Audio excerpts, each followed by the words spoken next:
Chris Milligan on Another Side of Midnight with Walter Sterling. This man has the stories. He knows the secrets. He's aware of everything from skull and bones to the rest of it.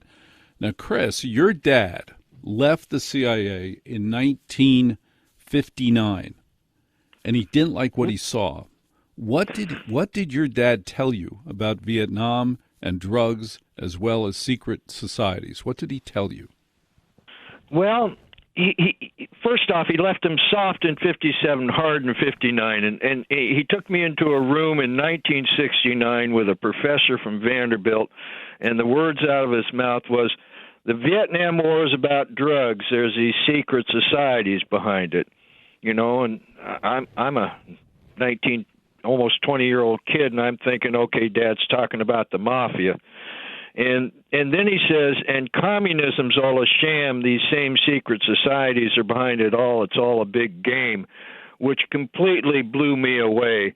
I'd been stuffed under the desk because the Ruskies were going to bomb us, and so that just didn't compute. And I kind of thought my daddy was nuts. And then they started telling me all about my dad's intelligence career, which had never been mentioned before in the house. And he had started off as an 18-year-old kid as an exchange student to China in the 30s. And after he told you this about Vietnam and drugs, tell me a little bit more about what you learned. What kind of drugs? Why was it tied up with drugs? How did that get to be an issue? Well, it's because, he just mentioned secret societies. He didn't mention a name, and it took me a while to figure out that basically one of the main ones he was talking about was Skull and Bones. And if you look at Skull and Bones, it was founded by William Huntington Russell and Alonzo Taft. And William Huntington Russell, he was the scion of a family company called Russell and Company, which was the third largest opium smuggler in the world at the time and the largest in America. And the drugs, why? Because when they're illegal, you're selling plants sometimes for more than gold, and it creates a huge amount of money, which then allows you to corrupt institutions and to corrupt people. How much are we talking about with the heroin? Is that the prime economic driver of the Vietnam War? And I'm so naive about this. I've never even smoked grass. Is heroin, is that drug grown in Vietnam? Well, it was the Golden Triangle, okay, that was up Laos, Vietnam, Cambodia, Chinese border area, okay, up in the mountains, okay, because you can do whatever you want in the mountains until somebody with a gun comes up there and says, hey, don't do that. And, it's quite a long story, but opium became one of the largest commodities on the planet in the 1800s and has rarely left it. Now, today, they're getting a lot of the people that, would normally be using heroin. They're using, what's that new one? Fentanyl. Fentanyl, yes, fentanyl, and these secret societies, especially Skull and Bones, really got their hooks into our government during the Spanish-American War. All right, so wait, but I don't want to go back to the Spanish-American War. Let's go to today with Skull and Bones. Skull and Bones, tell us how that originates and how does it impact me today? Well, how does it affect us today? These secret societies are able to, what I've found out through my research is we have a secret societal level. Your next solid level is the sovereign countries. And then in between the secret societal level and the sovereign countries, you have intelligence agencies, criminal gangs, religious organizations, fraternal organizations that are able to use their members from the secret societal level to get into the sovereign countries, to get us into war, get us into debt, all kinds of situations. look what's going on today. You know, Chris Mulligan. Chris Mulligan. Are you talking about the Bush family? They were all in Skull and Bones. Are you talking about them and John Kerry? Were they all in the Skull and Bones? Is that how that starts? That's yes.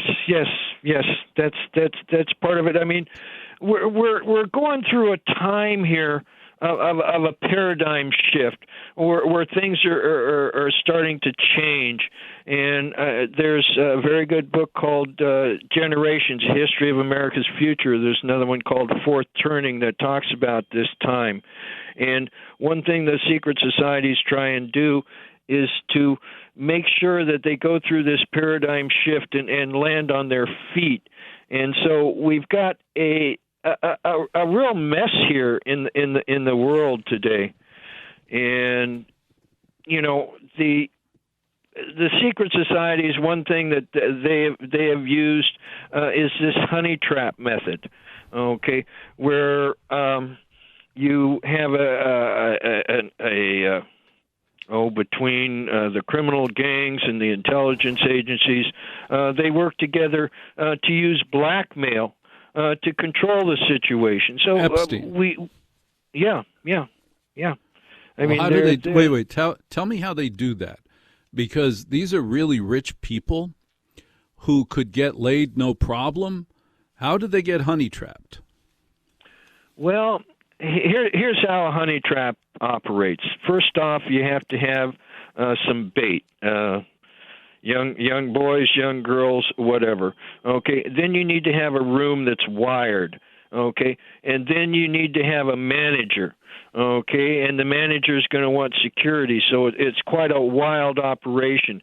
They've been going on for quite a while.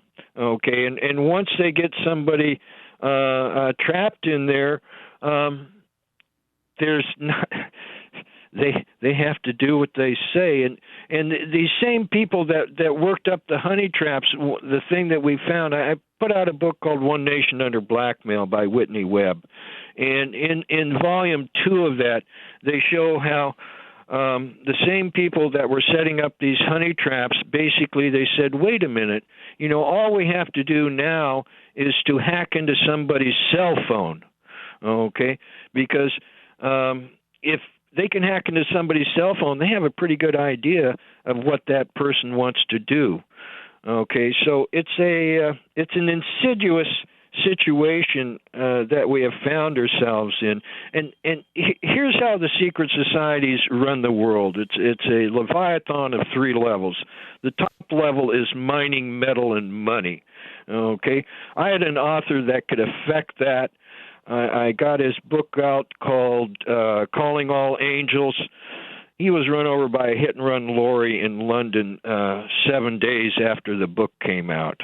The next level is drugs, guns, and oil. It's a very active level. It's where they create a lot of money to corrupt things. It was actually people from Skull and Bones that sent Drake to Pennsylvania to do the first oil well. And then where this meets the road is it's media. They've got to control the media, you know, the narrative, and then it's movies / music because they've got to control the culture. It'll bite them. And then the very last one is quote-unquote magic, the ability to hoodwink us and their preponderance on using mass trauma rituals to keep us in line. Such as the Kennedy assassination and 9/11. At their core, they are mass trauma rituals directed against American people, because the main thing that they're trying to stop is government of and by and for the people. They would rather have an authoritarian type government, and so Chris that's Mulligan, kind of where we find ourselves today. Chris Mulligan, how successful are they with all these initiatives at controlling us? How successful are they, or how far away are they? They've generally been, you know, about 80% successful. I mean, we're pretty stiff-necked people, and so and not everybody is susceptible to their propaganda, but you know, they've been fairly successful. Okay, They've taken our people into quite a bit of wars. I mean, you follow the American military, and you find that where they're going is where the drug trade is, like they in Vietnam. Okay, you had the Golden Triangle, and then we went into the Balkans, and if you look at literature about the drug trade, generally the Balkans were anywhere from number 3 to 6 in producing of opium, because again they're a mountainous area. And then we went to Afghanistan and controlled the drug trade there for a while. But then. Yeah, the drug trade, they also move it around because, again, at the top level of these secret societies, they don't really care about the sovereign countries, and they will bust out their own country, okay, if it behooves them to continue the secret societal goals, their goals that they're looking to attain, which is, one world government, if you want to call it that, or a technate of 3 basic government forms on the planet.